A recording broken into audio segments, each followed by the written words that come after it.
그러면 지금의 내란 비상계엄 친위 쿠데타를 보고서는 제가 표현을 바꿨습니다. 입벌구로 바꿨습니다. 그냥 리얼하게 표현드리는 게 맞겠다. 가까이서 통 밑에서 보니까 탄핵각입니다. 이 뭐 새벽 2시 반까지 술 먹고 제가 부축하고 뭐 이런 거는 이제 방송에서 까식으로 말씀드렸습니다.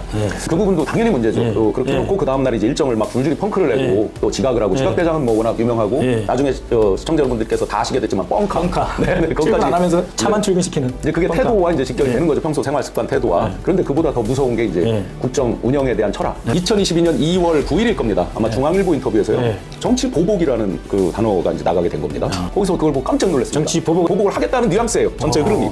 그래서 오늘 회의에서는 반드시 이거를 직원을 드려야 되겠다. 다들 회의 들어가기 전에 이제 막 말씀을 드렸어요. 이건 직원을 드려야 된다. 그래서 직원을 쌍권 권영모 씨와 권성모 씨. 그래서 이제 직원을 할 것처럼들 얘기를 했어요. 근데 막상 이제 회의 들어가서 직원은 안 해요. 제가 할 수 없이 총대를 메고 이제 저기를 했을 때 반응들, 뭐 잘못됐어? 뭐가 문제야? 이런 식의 반응들 마인드 속에 예를 들어 쓸어버려라든지 국가 경영에 대한 마인드 철학은 전혀 없고요. 통치, 그러니까 상명하복식의 통치, 어떤 바텀업식의 상향식의 쌍방향 소통의 의사결정. 없고. 제가 본 모습은 1시간 얘기하면 50분 얘기합니다. 제가 실제 그렇습니다.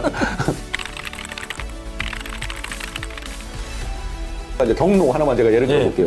이렇게 전화가 옵니다. 그러면 이제 별도의 룸으로 갑니다. 한 15분을 계XX, 소XX 막 나옵니다. 그런 다음에 와서 회의하자. 회의 됩니까? 그럼 그걸 보고 누가 직원을 하며 거기 어떤 철학적 깊이 있는 내용이라든지 어떤 국가 운영에 대한 어떤 뭐 깊이 있는 내용이라든지 이런 게 되겠냔 말이죠. 검찰총장으로서 모든 사람이 감옥에 갈 사람과 감옥에 간 사람으로만 구분한다잖아요. 모든 사람을 범죄시하고 그리고 자기가 마음에 안 들면 언제든지 싹 쓸어버리고 감옥에 넣고 보복하고 뭐든지 할 수 있다는 절대 권력에 취해 있는 사람이 대통령이 이제 된 거죠.